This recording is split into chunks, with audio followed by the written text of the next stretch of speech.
Hello, Yu-Gi-Oh players, and welcome to Yu-Gi-Oh! Business Casual. I'm your host, the RJB0. So the new year is coming, which means one of two things. Actually, it means a number of things, but the first is that it is time for me to bring back Chain Beat. I'm really excited to be playing against this deck. It's basically my favorite deck in the game.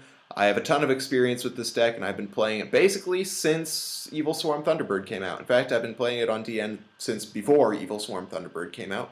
This is the Garden Beat variant. Which is basically the best there's been. A lot of people used to like the Legacy variant, but especially since Torrential has been limited and Macro has been limited, that variant hasn't been very viable. So without further ado, I'm going to get down to the deck profile. First of all, we've got two Evil Swarm Thunderbird and 3 Wind Up Rabbit. I often run 3 Evil Swarm Thunderbird, but since I have enough of a focus on other monsters in this deck, Thunderbird does get pretty cloggy, so I'd rather have some... If I already have a Thunderbird, I'd rather draw into something like a Bear or a Ryo or a Banisher than another Thunderbird.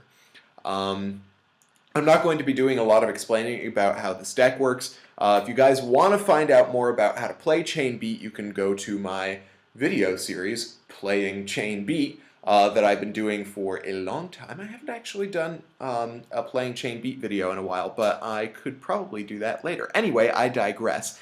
Then you've got 2 Brotherhood of the Fire Fist Bear. I used to run only 1, but that was because Tenki was only at 2. So now I am running 2, and I am liking it a whole lot.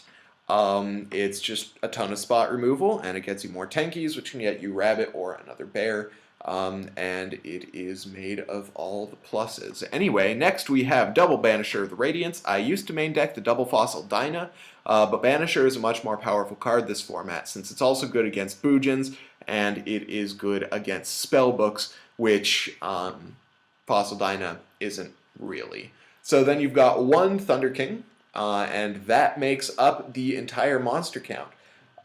It's 10 monsters. They're all basically big stun monsters or floaters or dodgy monsters, whatever you want to call them. And then we have 16 spell cards. The count starts off with triple Black Garden.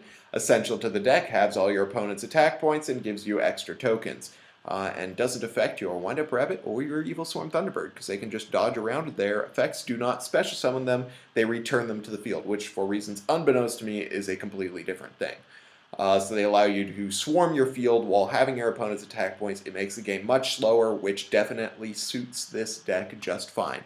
Another fun fact that a lot of people don't realize about Black Garden is it has that final effect, which says that you can destroy it and all plant-type monsters face up on the field in order to special summon a monster from your graveyard with exactly the same attack as the total attack of all plant-type monsters on the field, which means that if you have 2 tokens on your side of the field or your opponent's side of the field, you can destroy the Black Garden and the tokens to summon a Bear or a Banisher of the Radiance from your graveyard, since they have 1600 attack. Then you've got the 1 Terraforming, which helps you to get out that Black Garden, since it is essential to the deck. And then you've got the triple Pot of Duality, because you almost literally never special summon a card in this deck except by Black Garden, which usually only activates during your opponent's turn, so you're good. Pot of Duality adds speed to the deck that this deck really needs. Some people have run... what's it called? Card D in the past. In fact, I used to run Card D, but I do not anymore just because there are better things, like, for instance, Duality. Then you've got more speed. You've got your triple Tenki, which can search out your triple Wind Up Rabbit and your double Bear. So you can just use this. This is pretty much live any time in the game. And once you get a Bear on the board, you start just going through those Tenkis like nothing else.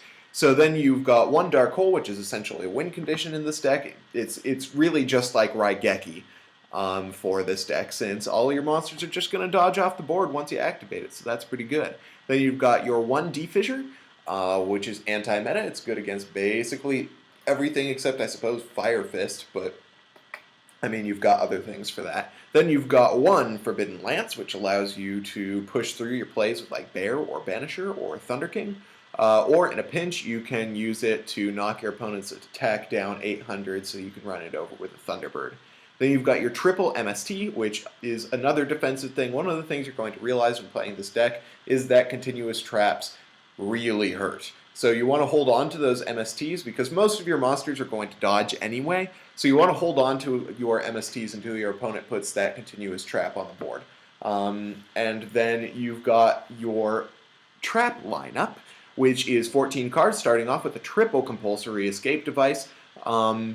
It's essential to the deck. I'm not entirely sure why a lot of people feel the need to only run 2 of it. It's very good at spot removal. You can just choose when to activate it to make sure that you hit your opponent the hardest, and you can shuffle. You can use tokens as escape device fodder, and the other thing is, since it doesn't target, you choose during the resolution. All it takes for you to activate it is to have a monster on your side of the field and to have a monster on your opponent's side of the field, and then you can chain your Wind-Up Rabbits or your Thunderbird in order to make sure that you don't have a monster on your side of the field to shuffle into your deck, and then you don't go at minus, and your monsters come back safe and sound next turn. So triple escape device is really good.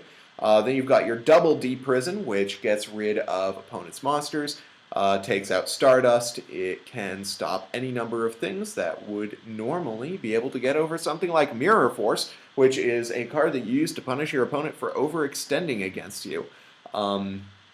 Sometimes your Black Garden will come to you a little too late, and your opponent will have a couple monsters on the board, and that's no biggie because you have a Mirror Force, so you can make them start all over again, and this time under Black Garden. So Mirror Force is very good. You've got the 1 Solemn Warning, 1 Torrential, 1 Compulse, and 1 Bottomless. These are all cards that allow you to do spot removal, or not just spot removal, but in order to stop plays, which is really important for this deck. Then you've got the 1 Vanity's Emptiness, which is very good for this deck because it stops special summoning, and the way you get rid of it is generally by destroying a card on, or the way opponents usually try to get rid of it is by destroying a card on your side of the field, and since they have to destroy back row in order to do that, they really have to rely on having that MST in their hand, since it's very difficult to get rid of these 2 monsters. Then you've got 1 Macrocosmos. Once again, it is anti-meta, and it's even good against Spellbooks and Fire Fist, so it's a very good card. It does clash a little bit with Bear, but since I don't have 3 of it now, it isn't that much of a problem for the Bear. So it makes a lot more sense to run this, and considering the fact that your opponent is going to be trying to get rid of it at every corner, it does make sense to still run it even though you have those bears in the deck. Then you've got your 1 Black Horn of Heaven, which stops summons from the extra deck. One thing I am considering taking out Black Horn of Heaven for is DNA, or not, I was looking at the DNA surgery down below, but Needle Sealing, which if there are 4 or more monsters on the field, destroy all face-up monsters on the field, which once again becomes another Raigeki, because you can just dodge out your Wind-Up Rabbit and Evil Swarm Thunderbird. Then for the side deck, we've got 2 Fossil Dinopatrocephalo. It's good against Mermails, it's good against Geargia, it's good against basically anything that special summons a ton. Then you've got the double Kaiku, which is good against, oh nuts, this happened again. The double Kaiku is mostly good against Spellbooks. That's the main point of having the Kaiku in the deck. It is also pretty decent against Bujins and against Dark Worlds, but the main point is to keep your opponent from banishing cards from their graveyard with Spellbooks or with Dragon Rulers. Since this card doesn't stay very long on the board against Bujins, it makes more sense to have it against Spellbooks and Dragon Rulers, which you're not going to see much of this format, and this deck can take down easy anyway, but this card just essentially adds the win more factor. Neospatian Grand Mole is basically insurance against Evil Swarm Ophion, which is really difficult to get rid of in the first place. It's also very good against Constellars, which are a major problem for this deck. And it's just general spot removal for monsters for problematic like Synchro and Xyz monsters. Then you've got the double Debunk, which is just a fantastic side deck card. It's good against Grunix, it's good against Bujinki Crane. It's just a very good card. I might even be tempted to side deck 3 of them because it's just so good against the current format. And then you've got your triple DNA Surgery, which I am siding 3 of because it's good against Bujins, it's good against Fire Fist, it's good against Geargia, it's good against Spellbooks, and you know that's pretty much all you need to be good against because that's pretty much the entire meta this format. So it's also good against Noble Knights. If in case you come across another card that's good against Bujins is your double Light Imprisoning Mirror. It's your other out to their graveyard monsters other than Debunk and things like DNA Surgery. So Light Imprisoning Mirror is also very good. Then you've got another Soul Drain because just rubbing it in the face of Mermails and Boojins, I suppose. And then you've got one Vanity's Emptiness, stops all those special summoning, just in case you're playing against a really spam-heavy deck. And then finally, you've got the Dust Tornado, because like I said before, the thing that your opponent is going to be doing against you is trying to side those continuous spell or trap cards, things like Imperial Iron Wall and Royal Decree. So you want to get to that back row removal before your opponent gets to those side deck cards. The extra deck couldn't matter less. I do still have these Stardusts in here by accident because I used to have Starlight Road in this deck, which I don't need anymore. I mean, I will once. I think I will once we get back into the Lightsworn phase, but until then, the extra deck really couldn't matter less. You absolutely never go into it. So that's the deck. I hope you guys like it. If you did, hit that thumbs up button. If you didn't, let me know why in the comment section below. And then, of course, subscribe for more decks, discussion, analysis, and general Yu-Gi-Oh! Shenanigans. Meanwhile, thank you guys for watching Yu-Gi-Oh! Business Casual. I'm your host, the RJB0, and I got a jet. See you guys.